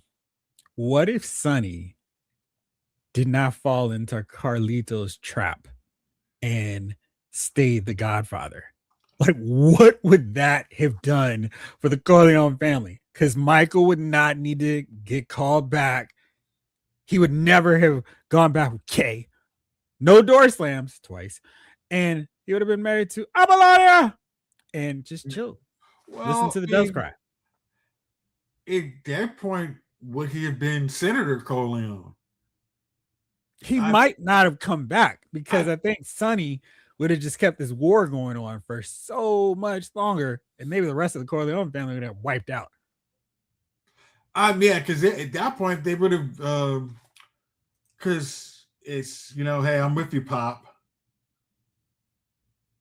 and that's when he comes back. Jeffrey, right? I think yes, at that point, Sonny would have gotten outwitted eventually. I don't think he would have had a chance. Yeah, I was curious because maybe he would have done a deal after everything got settled. Because Tessia would have. I think Tessia would have betrayed them in the end because it was the smart move. Because Bronzini was making moves to consolidate two of the families, and Sonny would have kept it going to the point where Tessia's like, "We're not making any money. I got to make the smart move for my family." Because remember, geez. See, this is the problem when you know their names too long. Tom was not a bad consigliere. Sonny was a bad godfather. Was a bad Don. He wasn't a wartime consigliere. Right. But Sonny was a bad Don. Yeah. So I just thought that was kind of like I wonder how that could have changed things and what would have happened to Michael and who was actively the best Don of the Corleone family. Let's go with one from David Thanos. What if Agent Smith would have won? Mr. Anderson would not have been around. Technically, if Agent Smith takes over Neo, I'll comment on that for now. He takes over Neo. He takes over the whole Matrix, and because Neo's powers exist outside of the Matrix, he would have not only taken over Zion, he would have gone and invaded Zion, and in the Machine City would have been infected with Neo and Smith's joint code, destroying everything. Question: would they have invaded before that dumb dance number? No, too late. Again, and as long as it happened before they reset and had Sati and the Oracle and the Architect sitting on a little bench, and Neo's long gone, great end of a freaking trilogy, by the way, guys. Yeah, that was a giant buzzkill, and I do remember almost wanting to walk out, and probably did. Yeah, but yeah, horrible call. Ryan Daly goes, what if Gina Carano had kept her views on trans to herself and not been written out of the Mandalorian show and movie? So interesting thing, she would not have taken a under 20-second dive to Ronda Rousey or just got beat because she's not good anymore. Or I think Manda would have been better in season 3 for sure. Because Cara Dune was really fun. And she's apparently in talks with Disney now because of the massive Death Star looming around all of us. And, so she might be back. We might see Cara Dune show up in Mandalorian season 4. I think also you would have seen if she'd made business decisions. I think you would have saw Space Rangers or whatever they were going to call them. I think that should just get greenlit, and probably. you probably because Carl Weathers and her. It's not Josh Duhamel. Oh yeah, no, it was him, wasn't it? I'm not sure. Wait, now I'm like, not Josh Duhamel. It's Timothy Oliphant. Look alike. It's Timothy Oliphant. It would have been Timothy Oliphant, Carl Weathers, Gina Carano, and I think they would have had a cool little show on. That would have been really cool. Yeah, I think that would have won. Like, yeah, more of this, please. Yeah, let's get some more bounty hunters, and they could have also put Bill Burr's character on there too. Let's see. What if Kylo never took his mask off and never referred to him as Ben until Han called out to him on the catwalk? That would have been pretty dramatic. I think part of the mystique with Kylo Ren immediately was gone the second he I can't wait to take this thing off. It's making me so sweaty. If I don't take this mask off, no one will know who I am. I think I'll go with another one. What if what's his name? What if J.J. Abrams had directed all 3 of the Star Wars sequel trilogies? I'm not trying to start this. I'm not starting it. Just what do you think we would be? Do you think Mandalorian would have had to save Star Wars? How about this for a what if? Let's just circumvent this whole sequel discussion and shelve it. Sure. What if Disney decided the Lucasfilm extended universe was worth bringing to live action? So we got an Heir to the Empire, we got the Dark Horse, Shadows of the Empire. We just did all that, and they followed the books and all that stuff that came out after, without going, we need to destroy all this stuff. Act like it didn't exist, but slowly bring some of those elements back into it and just go with what they've already done. Because there's a 20-year gap of fans, roughly 20 years of fans who have grown to consider this their Star Wars. Now, I'd argue that you don't bring in a lot of new fans doing it that way, like Mandalorian and Grogu did. But I wonder if that would have, the thing is, I feel like there would have been all this whining and moaning, oh, they didn't do it right. But I do think Heir to the Empire is a great story and would have made for an awesome trilogy. And then you can still do Rey, Poe, and Finn later on. Yeah. David Thanos, what if the Batman movies were about Thomas Wayne instead of Bruce Wayne? I mean, a Flashpoint movie would have been cool. I think that was really good. Blake says, what if Lucas had stopped Star Wars after Star Wars? We wouldn't be in this predicament. That will always be my hot seat. It was a very good standalone movie. Probably. And we would have always remembered fondly as one of our favorite sci-fi movies that we wish we would have seen a sequel to. Henry G says, what if Nino didn't sleep with G's girl? That was the downfall. Well, he was his brother's keeper. Hey, what if G Money hadn't ran his mouth and told that girl about her problems, okay? That was all G Money's fault, okay? She might have got a little loosey goosey and pillow talk. Okay. What if Ricky didn't do the Rick and Stark method to escape in the drive-by? And it came in him fast, man. Duck, Ricky. Margaret wasn't a pandemic mask or vaccines or something like that. She had a lot of hot takes. Ryan Daly, the Book of Boba Fett should have been about Oliphant's character bringing law to Tatooine. Space justified.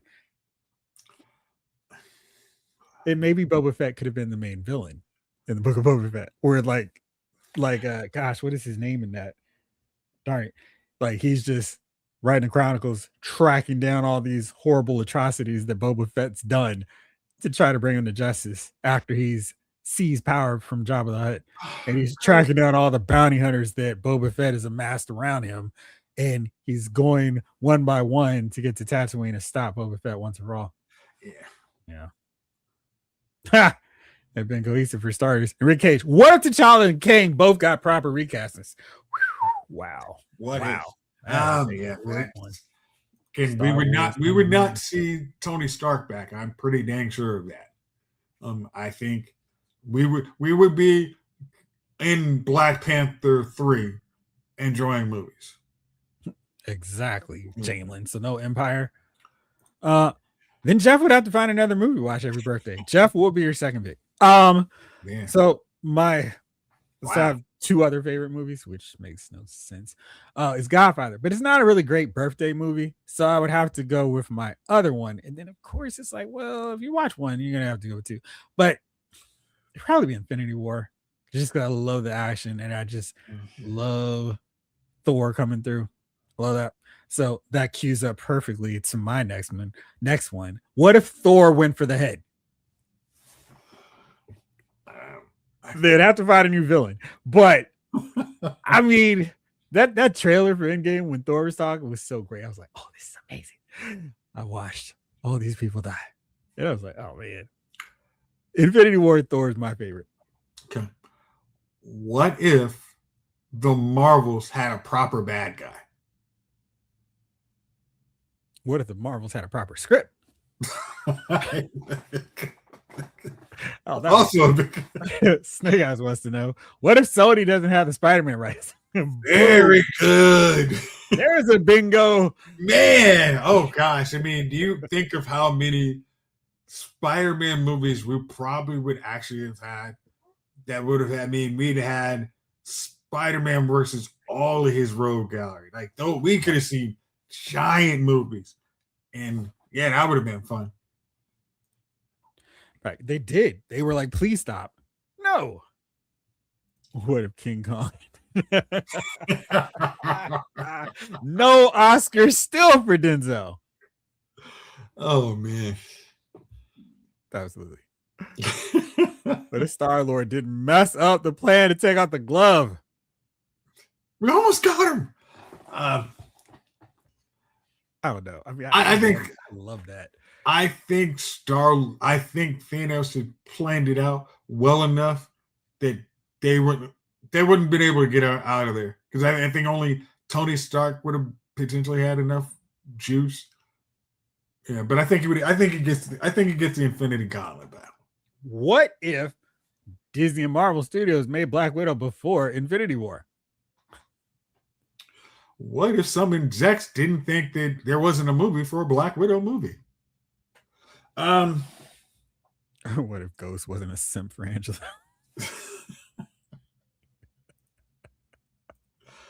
Yeah. What if Warren Beatty hadn't clung to the Dick Tracy rights for 30 years? We might have gotten some Dick Tracy movies, TV shows. You know, that Dick Tracy seems like it is a perfect streaming franchise. Where it's just have him fight against different villains throughout the course of the season. Do you think it works now better as a live action or a cartoon? I think my head's thinking live action. Live action, because they would do the outfits. Not that the movie was bad on that end, but I think they just have fun with it. You're like, hey, y'all are tired of all these superhero movies. Here's some good old fashioned crime fighting. I mean, we have Martin Scorsese's writing because it's about gangsters. I mean, great deal. What if they actually did Taskmaster right? Yes, Snake Eyes. Mark A. What if those kids swerved to miss the hook killer? They would have gone home and party, and we'd have no idea what they did last time.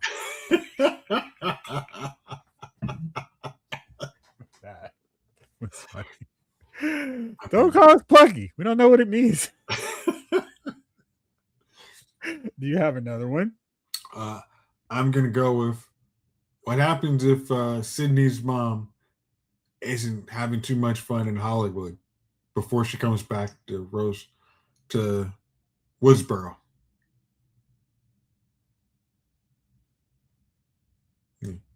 Help We me don't out. have any, huh? We don't have any Scream movies. Oh, yeah. That Marines. And let's face it, Mom. Let's face it, Sid. Your mom was no Cindy Crawford? No, Sharon Stone. That's Sharon Stone. Your mom was no Sharon Stone. I was gonna say I know the line before that, but again, we're staying. Yeah. Oh, let's see. So my next one. What if Shane stayed alive longer in The Walking Dead? So I'm envisioning we see Shane through for a much longer time. And I'm trying to think like right around the Savior War is probably where he would have gone off, and then he would have been a major death to make Rick go all the way over the edge. And I got to take Negan down because he killed my best friend. Yeah, a little wild, a little unruly at times, but that was my dog. And now, like, he's the impetus for Rick to rise up and take down Negan and his crew, the Saviors. Man, I don't think Shane would have stood in Alexandria for 5 seconds before he took that place over. I think he said, "Come on, Rick, these people. Come on, Rick, let's stop, man. We need to take this over." Nah, Shane would not have been about that BS. Oh, it's okay. No, Rick, come on, Rick. We can take this over, man. We have all the things. But I also think, but they're like, we just need you to kill Negan. What? We're just gonna kill somebody because they say so, Rick? We can just take this dude right now. We don't need to kill him, Negan. We can take this dude. Yeah, I don't. I mean, we don't have to, because I definitely don't think he would have stood for the Terminus foolishness. Oh gosh, I mean, that's what I'm saying. Shane would have been a wild card, just messing all the bad guys' plans up. Yo, Rick, I think these guys are trying to eat us. The governor? Oh, wait, did they just send some walkers to us? Not. Oh man, Shane would have been like, boom. Yeah, I think there would have been, what if Shane had actually survived, didn't get killed, but actually goes and works with Negan's crew. I feel like they would have been too powerful. I think Negan doesn't exist, but that's just me. That's because it's like, man, he would have taken down the wolves too, the wolves for sure, and then walking around going against Alpha and Beta. Rick, they're wearing masks, but you can see them, the sweat in their eyes. What's your next one? Okay. All right. What if we find out that Jigsaw is actually Kevin from Home Alone?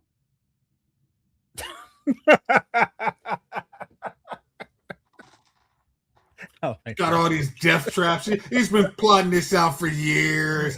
Things just don't go right. He's been wealthy. He's been making money. Hey, you saw what kind of house he was born into, and now things just don't go right. I was traumatized when I was left alone by my parents, and now the world is going to suffer for it. How do you feel if you were left alone? We'll see. Do you have what it takes to survive? I mean, come on. It's right there. What if Clark didn't say, Martha? How did you say that name? Listen, I will defend that too, because I thought that was really clever. I was like, oh, and the guy next to us was dying. Oh! He hated that movie so much.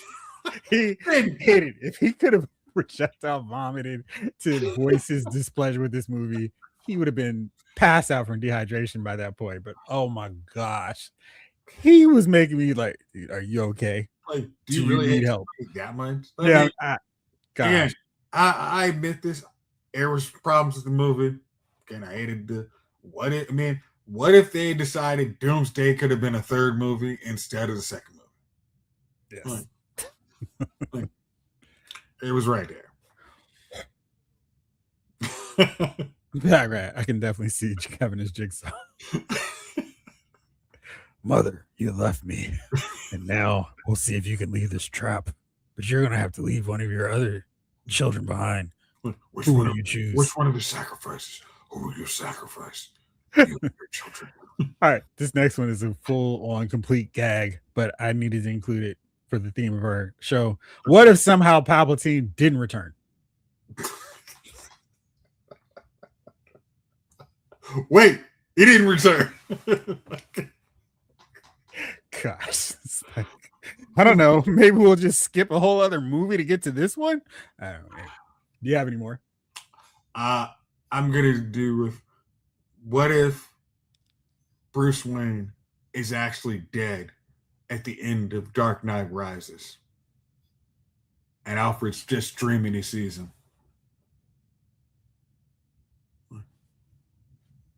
Who's he gonna raise a toast to? I mean, there's no toast, there's no nod. He's just, I'm in Paris. This is what happened. I mean, that's a pretty cool one where he's drinking and all of a sudden he sees a different person and it's not Bruce and Selena. It's like, what the heck? Yeah. Sorry. And then what if he turns around and sees Cobb looking at the spinning top? Bam. Yeah. Ryan says, what if Chief liked Nosferatu as much as I did? Yeah. I got one more. Hold on. I'm going to keep this one. There you go. All right. Okay. My next one. Oh. Where's the enemy? Okay. What if Joker, Jared Leto's Joker, is actually Robin that has been tortured after getting shot in Zack Snyder's DC universe? Not the same universe? Yeah. Well, the Robin where we see the costume where it's all beat up and it says "Joke's on you," but because he actually sees so much violence, he actually becomes the Joker in the DCU universe. DCU, Zack Snyder. I like that one. I thought it was kind of cool. What if the last James Bond movie didn't decide to just nuke the franchise? I mean, they had a perfect ending, and it was like, instead, let's just do this. Kevin is Jigsaw. I like it, Jace. Yeah. It's a pretty solid one. All right. It's 9:59, so time to wind this bad boy down. Who, dear brother, are your nominees for Dummies of the Week? But I'm going to save you, give you a little pause from going first. David Thanos already put his in. Dummy of the Week, the NBA has become unwatchable. Was that yours? No, okay. Gosh. Last night was the first game in the playoffs I've seen, and oh yeah, it's a different kind of deal now. It's very, because I watch and I go, that's traveling too. No, he's by the logo, and he took 2 dribbles, and now he's going up for a layup. No, that's a travel. It's so hard to watch, and then the whole let's shoot a 3, you shoot a 3, I'll shoot a 3. I feel sorry for you guys that you didn't watch Spurs OKC Game 1. Game 1 was great. There have been, in this series, there have been 2 games. I think I know what I'm in for here. Turning the TV off. Last night was one of those. Yeah. Okay, I get it. I mean, it's, hey. Wait. You said, okay, I see? I mean, it hits the dress like, refs, are you gonna call anything? Okay, all right. I guess I know we're trying to get to game 7 here. Got it. Yeah, that's a good one too. Yeah. I don't feel like Jared Leto was the problem with Tron Ares. I think the movie was the problem with it. Again, what if Finn had come back? for Tron Ares. What if Tron Ares didn't exist? So now who is your dummy of the week, dear brother? My dummy of the week. So I can get my names of these people right. Okay, well, I guess that. Hold on. All right. So all right. So whoever my dummy of the week is whoever NBA player offered $15 million to have a night of conversation with Sophie Rain. I'm sorry. You have too much daggone money.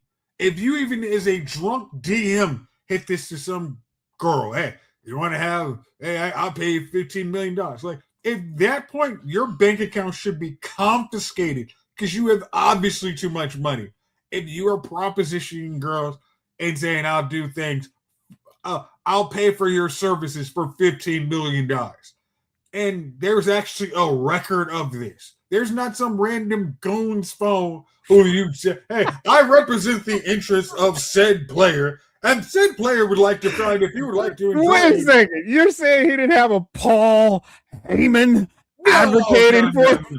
There's no goon. There's literally a DM. Hey, here's my NBA photos. Like, you got to be such a moron. I mean, again, we talked years ago about Tiger Woods. It's, hey, how you doing? This is Tiger. I need you to not answer your phone. Like, I need you morons, to no longer have your phones because you guys are the lamest people. Again, you guys are have lost the plot on what your actual celebrity is. If you're offering $15 million for someone else, obviously, you need to talk to the guys in the '80s who have a cigarette. And that's their signing bonus, okay? You guys obviously have too much money if you're throwing $15 million down the drain for a night for one person. So, whoever that is my dummy of the week. Was it Ray J? What did Ray J do now? Hey, Ray J was trying to. Hey, Ray J knows how to make you famous, okay? I'll make you famous and your family. My dummy of the week is Fox. Wait, looks like I have two. So first is Fox because this week we had the primetime the annual Sports Emmys Awards, and Greg Olson won the award for Outstanding Personality Event Analyst. Not one of his fellow nominees, Tom Brady. When they decided we're going to move Tom Brady to the number one spot, even though no one's heard him talk, I'm like, Greg Olson is great at this. Y'all have struggled for years to try to find somebody to replace Madden. You have struggled to find somebody to be as good as Tony Romo, and you got him, and he's a likable guy. He's not some questionable player with some bogus rings because they invented new rules for him. And he got to play Patrick Mahomes with his tackles were like, we're hurt, we can't play. And Greg Olson, I was watching the Niners game like I do from time to time. Greg Olson's great commentator. Tom Brady's like, okay, whatever. But man, it just shows that you don't have to just, hey, it's Tom Brady. Even the people giving you awards understand that Brady's not as good in this thing as Greg Olson. So kudos to you. My other one is for CBS. We're going, we fired you. You can't do anything else involving something that resembles a talk show, even if it's on some small community station. And now all of a sudden people are watching it. Okay, you can do that. It's Stephen Colbert. Did you watch all that show? I watched a full hour of that. It was so hilarious. And it was just like the whole deal was just so bizarre and funny. It just deadpan. It was like, man, this is great. You should go all over. Make a tour of this. Go to every public access station to do this. I think it was when John Texas this, and I was like, okay, let me start watching this. I watched Colbert, probably the clips of his monologue, probably every day for the most part. And I hadn't seen him be that funny since Comedy Central. I mean, that thing was hitting on every daggone cylinder, and it was just so funny. And Jack White, yeah, man, Wrong color. It was so. I mean, like in the host game on it, everybody, I was enjoying myself. And it's, hey, the idea seemed this. Hey, we fired you.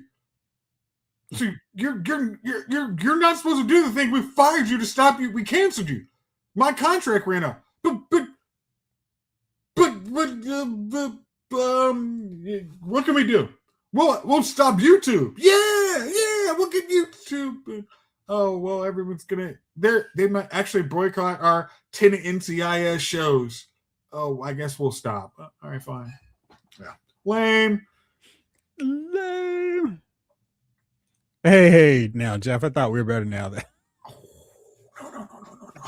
No. And I watched the final show. I had it on my DVR, and I finally watched it. It was really good. I thought he did a really classy exit. Good stuff. All right, well, we're a little over, but it's okay. What do we do? We have again can't do one this weekend, but hopefully we can set something up maybe next Wednesday for a watch along. Really, I found it quite flawed. And I feel like I like Jennifer Lopez. I feel like she tries so hard to be a good actress, and I admire her perseverance. I feel like she's really good in the rom-coms, even ones that don't make sense. I like that Shotgun Wedding that she did with Josh Duhamel, but man, I will. I'm always taking shots at Brady. I'm not even. This is if you're a Patriots or a Bucks fan, I'm all good. But man, I mean, Brady won so many darn rigs for no good reason. Hey, should we run with Marshawn or just throw it at the 1 yard? Throw it. I mean, like he fumbled, right? No, according to this section of the rule book, he didn't. Here's the thing. I mean, not saying I was up there when they beat the Eagles. I partied with the Patriots fans. I had a great time. But the fact that they created the rule, you can't tackle quarterbacks at the knee after Joe Theismann. I mean, just Steve Young, the list of Super Bowl quarterbacks that got taken out by knee injuries. And there was never a thing. And then Brady does, whoa. I think we got to do it. Like, it's Carson Palmer got taken out year before. Michael Vick, we don't see a problem. Tom Brady, we got to stop that. Like, that was when he started seeing, hey, maybe this isn't as fair as we would like. So, and, we like that change. Yeah. Indeed. All right, well, that's it for another week.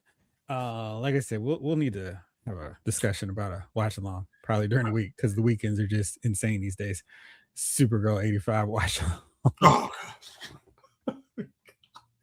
gosh. I'm sorry.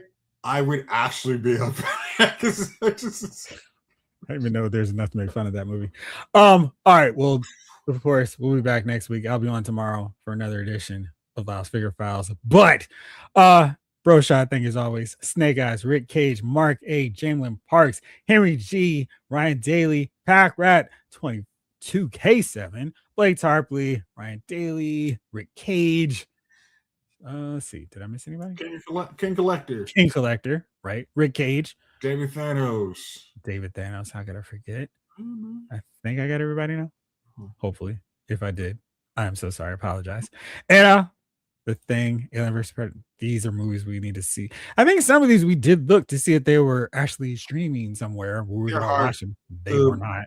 Yeah, I think the Predators is streaming on Fox, and I think it's on Fox. I mean, I say that's Hulu. Sweet. That's a good Hulu game. But yeah, there's a couple of them. All right, we'll figure out. We'll chat. All right. Well, thank you as always. We will see you next week. For now, this episode of Lyle's Movie Files has been filed.